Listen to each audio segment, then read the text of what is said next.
오늘 여러분에게 카톡 이렇게 보냈는데요. 오늘은 이 호주에서는 굉장히 의미 있는 날입니다. 호주와 한국의 두 가지의 연결하는 두 가지 지역이 있다면은 하나는 선교고 하나는 이 전쟁입니다. 6.25 전쟁입니다. 선교는 우리가 알고 있는 것처럼 1889년 데이비스 선교사님이 처음으로 이제 한국으로 가심으로써 호주가 이제 한국에 이제 복음의 문을 열게 됩니다. 그런데 이 호주에서 선교사님들은 어디서 주로 했냐면은 부산과 경남 지방에 이 선교 구역을 나눔으로써 거기가 이제 호주 선교 지역이 됐습니다.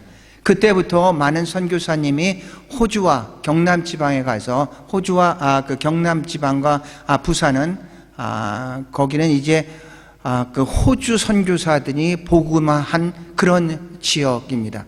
전쟁 같은 경우에는 이제 1950년 6월 25일 6.25 전쟁이 나시고, 그 다음에 제일 먼저 이제 미군이 참전을 이제 선언해서 미군이 가고, 두 번째로 영국과 호주가 두 번째로 이제 참전을 했었던, 호주는 정말로 이제 고마운 나라입니다. 이 두 개의 축이 이제 연결이 되어 있습니다. 올해는 이제 우리가 1961년에 수교를 했습니다. 한호 수교가 했고, 오늘은 올해가 이제 61년째죠. 61년째. 원래 60년, 작년에 우리가 여기에서 그 한호 수교 60년 기념으로서 전시회를 이제 전시회를 하려고 했는데, 그게 이제 이루어지지 않고, 코로나 때문에 이루어지지 않고, 이번에 이제 전시회를 이제 하게 됐습니다. 전시회의 제목은 메시 가족의 한국 소풍 이야기, 이런 타이틀로 했습니다. 메시라는 것은 이제 맥켄지 선교사의 이제 그에서 이제 우리말로 이제 메시라고 이렇게 성을 붙여 놓은 것입니다. 그래서 맥켄지 선교사 가족의 한국에서 있었던 그런 활동했었던 그런 사진 전시회가 지금 문화원에서 이제 열리고 있습니다. 4월 8일부터 7월 8일까지 3개월간 열리고 있는데, 4월 8일 때 이제 개막식이 있었습니다. 그래서 지금 이름 오스트레일리아 맥켄지 Family's Journey in Korea, 이런 타이틀로서 지금 개막을 이제 해서 거기 가는 많은 관계된 사람들도 참석을 하고 관심 있는 사람들이 참석을 하고 있습니다.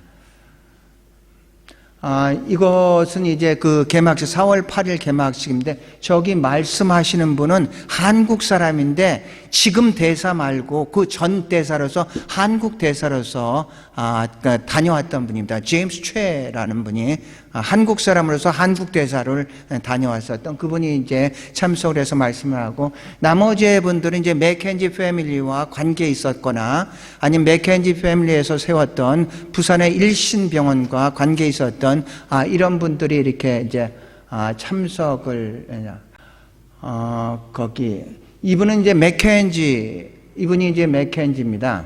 맥켄지가 이 분이고, 맥켄지는 어떤 분이냐면요, 이게 그 선교지를 할 때 이제 맨 처음에 이제 북장로교, 미국의 북장로교, 그 다음에 이제 감리교가 와서 선교구역을 나누다가 원래 부산 경남 지방은 누가 관할을 했었냐면 미국의 북장로교 지역이었었는데, 이제 호주 장로교한테 1909년에 이제 넘겨줍니다. 그 다음부터 이제 호주 장로교회가 부산과 경남 지방을 이제 선교를 하게 됩니다.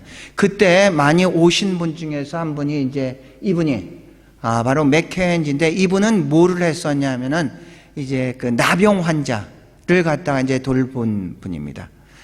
이분은 부인으로서 한국에 와서 이제 결혼을 했습니다. 이분은 그 맥켄지 선교사보다도 5년 전에 이제 한국에 와서 선교를 하다가 두 분이 결혼을 해서 원래 5 자녀를 낳았는데 마지막 아들이 이제 풍토병으로 이제 죽었고 한국에 묻혀 있습니다. 나머지 이제 4딸이 이렇게 있습니다. 4딸이 이제 4딸 이렇게 됩니다. 지금 4딸 중에서 큰 딸과 둘째 딸이 헬렌과 캐서린인데, 이 두 분이 아버지가 다시 한국으로 1938년에 그러니까 호주로 이제 돌아갔습니다. 이제 모든 이 사역을 마치고 돌아가서 넷 다 부산에서 났습니다. 그래서 그 호주로 가가지고 아버지의 유업을 이어서 우리가 반드시 한국에 가야 된다. 그래서 공부를 하고 큰 딸은 멜번 의대를 나오고 둘째 딸은 간호대학을 나와서 그래서 우리는 한국에 가야 된다. 한국에서 정말로 어렵고 힘든 사람들은 우리는 아버지의 유업을 이어서 계속해서 그 사람들을 돌봐야 된다 해서 몇 번 시도를 했는데 2차 대전 때문에 안 되고 그 다음에 한국전 때문에 이게 외국 선교사들은 여자들은 못 받아들이는 그런 형편이었다가 특별한 케이스, 그러니까 한국에서 여러 가지 어려운 어떤 환자들이 많이 있는데 특별한 케이스는 받아준다 해서 1952년에 이제 두 분이 한국에 들어갑니다. 52년은 전쟁 중입니다. 전쟁 중에 이제 부산으로 이제 들어가게 되죠. 부산으로 이제 가게 되니까 당시에 생각해 보세요. 지금 모든 게 밀려가지고 모든 이제 남한 사람들이 이제 부산이 마지막 이제 최후의 방어선으로 몰려있는 이런 상태에서 많은 문제가 있는데 이 여자들은 특별히 아이를 낳는 문제가 굉장히 많이 있겠죠. 그런데 이분들이 의사고 또 한 분들은 한 분은 캐서린 간호사인데 특별히 조산을 갖다 공부를 했었던 분입니다. 그래서 이분들이 이제 일신, 이제 기독교 정신에서 부인병원을 열고 많은 이제 산모들이 거기에서 아기를 낳습니다. 가장 당시에 전문 병원으로 이제 많은 사람들이 인정을 해가지고 벨모어에 계신 안세옥 집사님이라고 계십니다. 그분도 1958년에 큰아들을 낳을 때 바로 이 일신병원에서 낳았다고 합니다. 뿐만 아니라 대부분의 부산에 있는 사람들은 가장 어떤 아이를 낳을 수 있는 안전한 장소가 이제 일신병원이다. 이렇게 이제 알려진 이제 그런 상태입니다. 아버지가 이제 한 거는 여긴 감만동입니다. 부산의 감만동에 아병 환자들을 돌보는 그런 곳입니다. 나환자. 제가 어렸을 때도 그런 얘기를 많이 들었습니다. 그러니까 당시에는 굉장히 나환자들이 많았었죠. 그래서 나환자들은 사람의 간을 빼먹는다, 막 그런 얘기를 막 들은 기억이 납니다. 그러니까 이 사회에서는 굉장히 나환자를 터부시하고 가까이 할 수도 없고 막 그런 상태에서 이런 사람들을 돌본 겁니다. 성경에서도 이 나병이 많이 나오는데 나병은 하늘의 벌을 받은, 하나님의 벌을 받은 병으로서 그렇게 인정하고 인식되고 있었던 그런 병입니다. 그러니까 사회에서 아무도 받아들이지 않고 함께하지 않는 이런 사람들을 돌봤었던 분이 바로 이제 맥켄지 선교사입니다. 이제 그 두 딸이 이제 와서 1952년에 다시 와서 이제 일신병원을 이제 만들어서 많은 사람들에게 이제 도움을 줬죠. 이 부산에 있는 이 나환자촌의 이름이 상해원입니다. 부산에 있었던 부산에 이제 용호동이라고 있습니다. 용호동 있죠. 용호동이 당시에는 이제 나환자촌이 있었는데 2010년 이제 갔었습니다. 갔는데 용호동은 5, 6도가 이렇게 보이는 데입니다. 굉장히 아름다운 곳이에요. 5, 6도는 왜 5, 6도냐고 물어봤더니 물이 들어올 때는 섬이 5개가 됐다가 물이 빠지면은 섬이 6개가 된다고 합니다. 그래서 5, 6도라고 이제 칭함을 했는데 너무 아름다운 곳입니다. 거기에 나환자촌이 이렇게 있었다가 이제 나중에 이제 철수를 하게 되죠. 상해원이 있었을 때 이제 일제시대 때 1941년에 이 일제에 의해 가지고 이 사람들 거기를 폐쇄시키고 소록도로 보내는 겁니다. 그래서 소록도가 이제 등장을 하게 됩니다. 이 사람들을 소록도로 보내고, 여기서는 이제 어떤 전쟁 중이니까 네가 할 수 없다, 가라. 그래서 이제 소록도로 이 사람들이 가고, 그쪽은 이제 문을 닫게 됐죠. 그러다가 이제 해방이 되고 이 사람들이, 소록도에 있는 사람들이 다시 다는 오지를 못하고 자기의 고향으로 이제 용호동 쪽으로 와서 다시 이제 상의원을 개척했다가 이 부산시의 도시계획에 의해 가지고 이제 다른 곳으로 옮기게 되죠.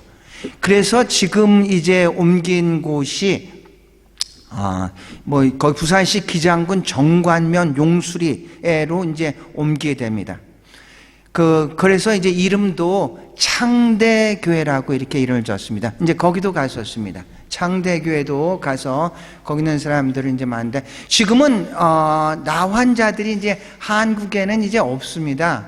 이제 한국에는 없고, 지금의 거기 창대교회 거기 있는 사람들도 그렇고, 또 소록도에 있는 사람도 그렇고, 애양원에 있는 사람도 그렇고, 왜 거기에 남아 사냐면 이 나환자의 흔적이 있으니까 이게 외부에서 이렇게 활동하기가 여러 가지 불편한 점들이 많이 있기 때문에 차라리 그러면 우리는 여기에 살겠다 해가지고 이제 남아있는 이제 그런 상태입니다. 그래서 여기에서 이제 그 딸들은 이제 병원을 이렇게 부인병원을 해서 지금은 일신 기독병원으로 해가지고 종합병원으로서 이제 성장을 하게 되었습니다. 근데 왜 상해원이 이제 이야기를 했냐, 꺼내게 됐냐면은, 바로 상해원에서 있을 때, 맥켄지 선교사 밑에, 전도사로 들어왔던 분이 손양원입니다. 우리는 손양원 목사님을 우리가 손양원으로만 알고 있는데, 원래 이름이 양원이 아닙니다. 손양원 목사님이 애양원의 원장으로 부임하면서 자기의 이름인 손연준이라는 이름을 지워버리고 개명을 해가지고 애양원의 양원으로 해가지고 손양원으로 이렇게 이제 이름을 바꾼 분입니다. 그런데 그 손양원 목사님이 언제 이렇게 나환자에 대해 관심을 가지고 있고, 그리고 그 사람들을 해서 정말로 자기의 일생을 바치기로 결심했냐, 바로 이 맥켄지 밑에서 이 나환자들에 대해서 이제 같이 돕고 섬기고 그런 경험이 한 7, 8년간 있었던 것입니다. 그래서 이 손양원 목사님이 애양원에서 맥켄지 선교사님 밑에서 한 7, 8년을 그 나환자 많을 때는 650명 정도가 됐다고 합니다. 그분들을 이제 도왔었던 그런 경험이 있었습니다. 그리고 손양원 목사님이 이제 평양 신학을 마치고 첫 부임지가 바로 애양원이었습니다. 애양원. 우리가 잘 알고 있는 그 애양원. 애양원의 그 역사를 보면 원래 광주 쪽이죠. 광주에 있었던 나병이 이제 여수에 있는 여수로 내려가 가지고 나중에 그곳을 이제 애양원이라고 이름을 붙여서 오늘날에 이제 애양원이 이제 된 겁니다. 손양원 목사님에 대해서 이렇게 이제 여기는 딸이 넷이 있다고 그랬잖아요. 큰 딸이 헬란이고, 둘째가 캐서린이고, 셋째가 루시고, 넷째가 실라입니다. 큰 딸과 둘째 딸은 한국에서 그렇게 이제 의사로서 간호사로 했는데, 이 실라와 루시는 굉장히 어렸기 때문에 이제 바로 아버지 따라 한국에 와서 호주에 와서 이제 호주에서 이제 살았었던 분인데, 2014년도에 셋째 딸인 루시가 소천을 했습니다. 그래서 이제 갔습니다. 가서 이제 루시의 이제 장례 예배를 이제 참석을 하게 됐죠. 너무 감사했었던 거는 그 교회의 담임 목사님이 한국 분입니다. 양용대 목사님이었는데, 그러니까 이 교회에 굉장히 많은 빚을 졌거든요, 한국 사람들이. 그런데 이제는 그 빚을 다시 갚는 그런 입장에서 목회를 하는 것을 보고 너무 감동적이었습니다. 이제는 우리가 선교의 빛, 복음의 빛을 이제는 갚고 있구나. 이런 걸 보니까 너무 좋았어요. 그래서 혹시나 그때 2014년에 지금도 그분이 계시나 봤더니 다른 한국 목사님이 계속해서 그 교회를 이제 목회를 하고 계십니다. 과거에 우리 많은 복음의 빚을 졌는데 그런데 우리가 이제 그 빚을 다시 갚는 입장에서 목회를 하시고 있다는 게 너무 감격적이었고요. 그것뿐만 아니라 우리나라 개신교 최초의 선교사님이 토마스 선교사님입니다. 1866년에 제너럴 셔먼으로 타고 이제 평양으로 들어오고 대동강에서 이제 순교를 당하죠. 최초의 선교사님이 토마스 목사님인데, 토마스 목사님을 파송한 교회가 영국, 구체적으로 하면 웨일스입니다. 웨일스의 하노버 교회입니다.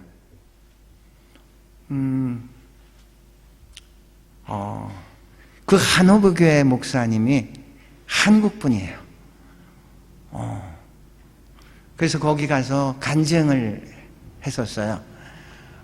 이제 우리가 과거에 복음의 빚을 졌는데 우리 한인 목사님이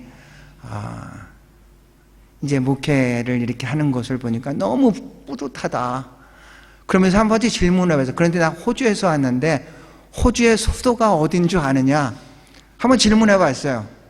그랬더니 시드니, 멜번, 캔버라는 모르더라고요. 그죠? 이런 것을 우리는 정말 많은 복음의 빚을 졌는데 그것을 이렇게 갚고 있다는 것을 보면서 굉장히 가슴이 벅차. 그때 이제 그래서 이분이 마지막 막내입니다. 셋째가 이제 루시가 돌아가셨을 때 갔었습니다. 여기는 이제 애양원, 우리가 알고 있는 애양원, 여수의 이제 애양원입니다. 원래 광주에 있던 나병원이 이제 여수로 옮기면서 나중에 이름을 애양원으로 이제 바꿨습니다. 애자는 사랑의 자, 양자는 양육할 때 아니, 그러니까 사랑으로 양육한다, 돌본다, 뭐 이제 그런 의미를 갖다 이제 애양원인데, 손연준 목사님, 손연준 목사님이 자기 이름을 애양원을 맡으면서 양원으로 이렇게 바꿨습니다. 여기는 우리가 손 목사님은 우리가 사랑의 원자탄으로 해서 이제 잘 알고 있죠. 사랑의 원자탄으로서 그렇게 이제 책자가 나오면서 세상에 이제 알려지게 된 이제 그 사건이, 손 목사님이 이 나병 환자들을 돌보는데 악수하는 것도 참 꺼려지는 그런 상황이거든요. 우리가 지금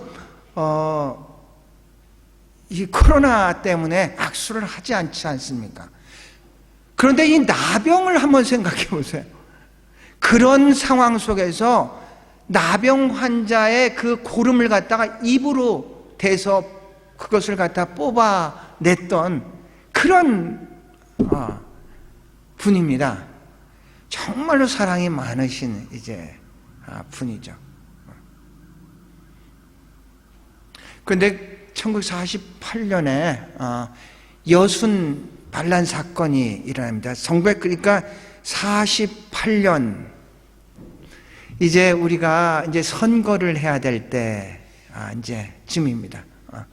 우리가 45년에 광복은 됐지만 나라가 분단이 되고 좌익과 우익이 분리되면서, 그러면서 도저히 이 북쪽과는, 그러니까 어떤 좌익과는 이렇게 같이 통일할 수가 없겠다.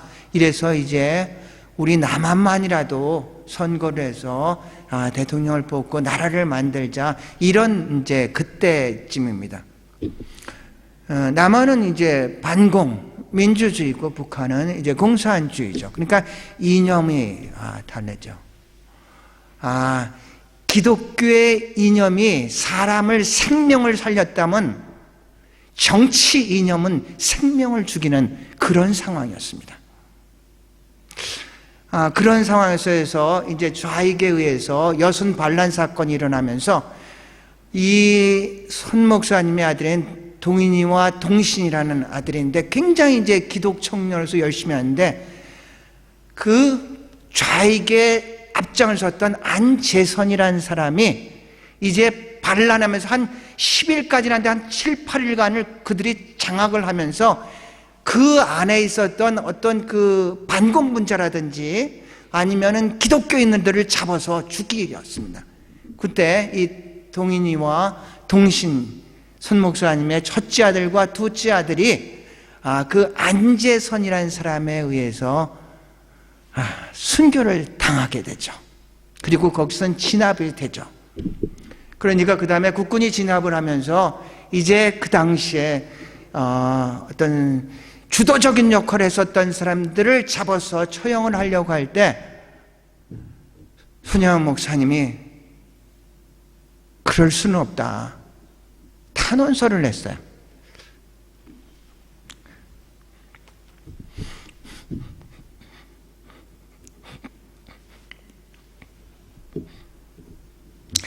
내 아들은 죽어서 천국에 가지만 제가 죽으면 지옥에 간다. 그럴 수는 없다. 살려달라. 내가 나의 양아들로 만들겠다.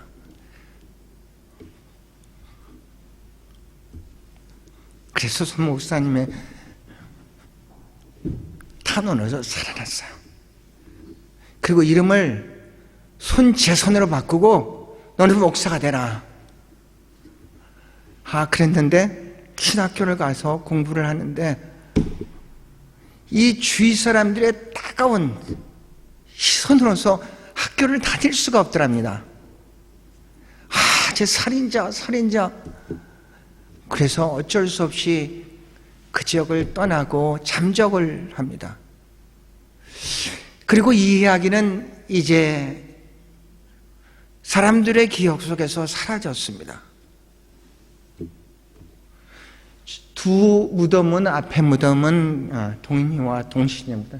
뒤에 무덤은 손 목사님과 사모님의 이제 무덤입니다. 제가 갔을 때도 이제 있었습니다.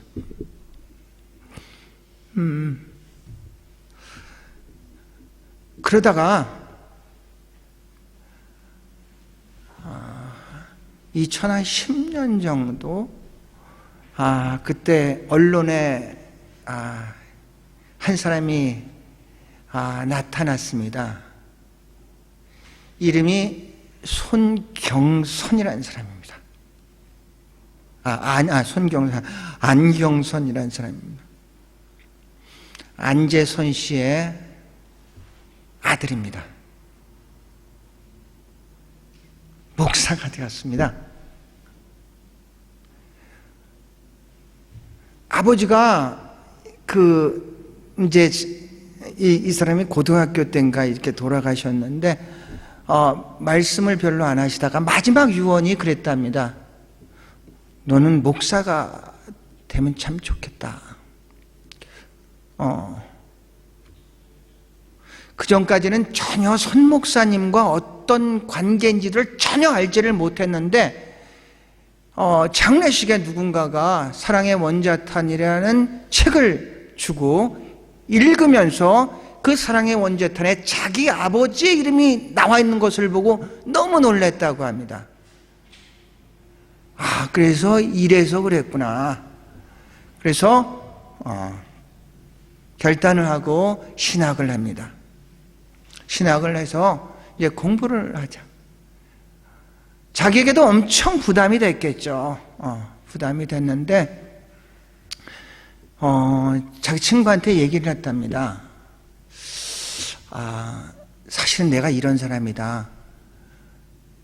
그래서 이해할 줄 알았는데 그 다음부터 이상한 시선으로 사람들이 자기를 보는 것을 깨닫고 자기가 너무 당황해서 스스로 많이 위축이 되면서 자기가 졸업을 하고 목사 안수를 받고 목회를 이제 하게 되는데, 평상시에는 괜찮다가 문제가 나오면은 그 얘기가 이제 등장이 되면서 빨갱이다 너는, 이런 말까지 들어야 되는 그런 처지가 됐다고 합니다.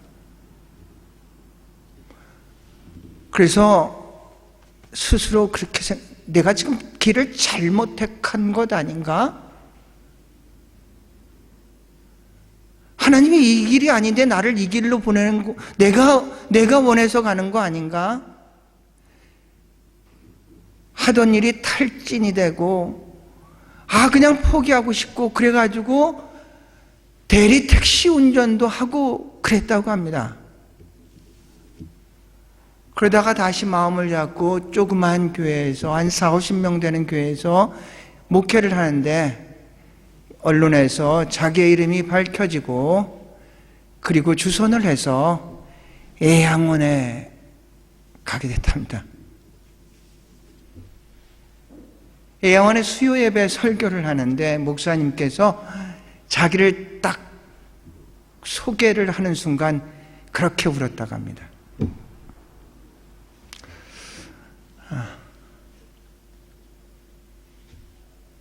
오늘 본문은 같이 다시 한번 읽어보겠습니다.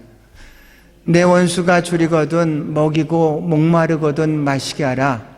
그리함으로 내가 숯불을 그 머리에 쌓아 놓으리라. 악에게 지지 말고 손으로 악을 이기라.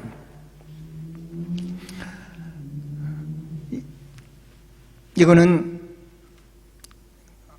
애양원에 손양환 목사님이 안재선을 품고 있는 그런 동상이고, 타이틀은 사랑과 용서입니다. 굉장히 궁금했습니다. 과연 이 안재선이라는 사람이 어떻게 됐을까? 그래서 조사를 해봤고, 이분이 이제 그렇게 살다가 자기 때는 이루지 못했지만 자기의 아들 안경선을 통해서 목사가 되고, 이 안경선이 다시 애양원을 찾아서 자기의 이야기를 하고, 그리고 다시 한번 거기에 사랑과 용서, 화해의 역사가 있었죠. 안경선 씨가 이런 말을 합니다. 용서에는 3종류가 있습니다. 첫 번째, 1인칭 용서가 있습니다. 내가 하나님 앞에 용서를 받는 그런 용서입니다. 2인칭 용서가 있습니다. 내가 해했던 사람, 내가 힘들게 했던 그 사람한테 용서를 받는 그런 용서가 있습니다. 세 번째 용서는 제3자에게 받는 용서입니다.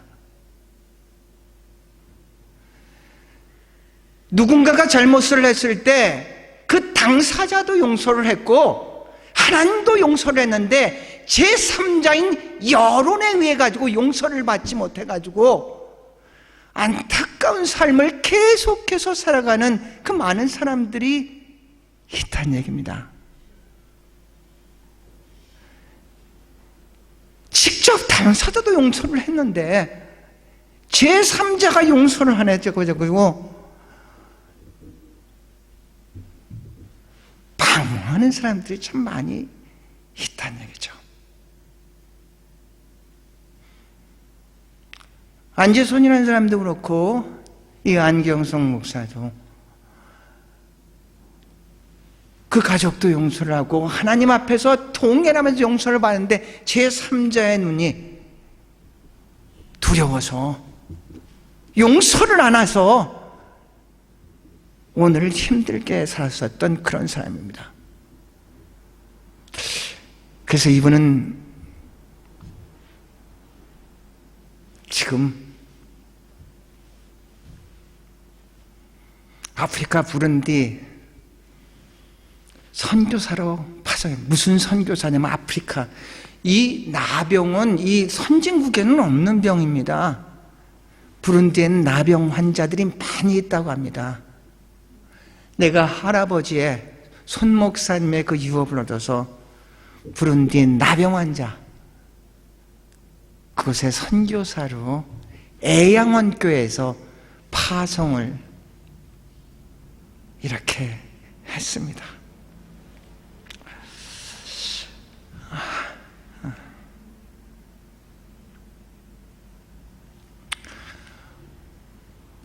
전시회의 마지막 장면은 이겁니다. We say, Mackenzie family's journey in Korea is still not over. 맥켄지 패밀리는 더 이상 한국에 없습니다. 하지만 그가 뿌렸던 씨앗은 지금 어느 곳에서 계속해서 열매를 맺고 있습니다. 창대교회에서도 맺고 있습니다. 애양원에서도 맺고 있습니다. 사람을 통해서 계속해서 열매를 맺고 있고 또 하나의 열매를 기다리고 있다는 얘기죠. 우리는 우리가 하는 일에 대해서 탈진할 때가 참 많이 있죠. 내가 정말로 하는 일이 이게 옳은 일인가? 하나님이 내가 이렇게 살아가는 것과 하나님의 뜻인가? 자기가 하는 일에 대해서 회의를 가질 때가 참 많이 있어요. 이것은 우리의 직업이 좋고 나쁨의 그런 얘기가 아닙니다. 며칠 전에 어느 TV를 봤는데 이분이 정말로 가난한 자들을 돕기 위해서 내가 무엇을 할까? 이렇게 생각하다가 변호사가 돼야 되겠다. 그래서 한국 변호사도 아니고 미국에서 공부를 해서 변호사가 됐습니다. 그런데 몇 년이 지나도 자기가 하는 일은 계속해서 서류를 책상 앞에서 서류를 검토하고 그 서류를 갖다가 조사하고 이런 것을 보면서 자기 직업에 대해서 회의를 느꼈다고 합니다. 아니, 내가 이 직업을 갖게 되는 것은 이것을 통해서 가난한 자, 억눌린 자, 사회에서 소외된 자들을 돕기 위해서 내가 이 직업을 택한 나는 지금 뭐 하는 거야? 내가 하는 일이 이게 맞아? 회의를 느끼다가 우연하게 난민 케이스를 한 가지를 맡게 됐다고 합니다. 그 현장을 가니까 영어를 전혀 못하는 그 난민들이 누군가가 자기를 도와주기만을 기다리는 그 사람들을 보면서 맞다, 내가 저 사람들을 위해서 정말로 잘 대변해 줄 수 있다면 죽을 목숨이 살아날 수 있는 거 아니냐. 그래서 자기의 소명을 다시 찾고 그 사람들을 도와서 그 사람들을 승소하게 만들면서 자기 길이 옳은 길이구나 다시 한번 확인했다고 합니다.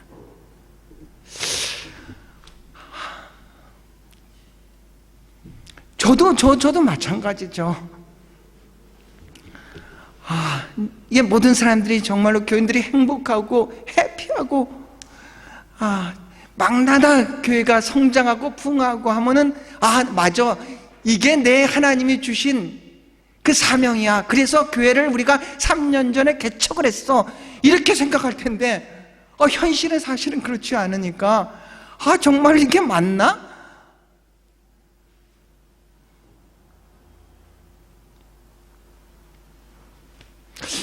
저뿐만 아니라 여러분도 그런 때가 많이 있지 않습니까?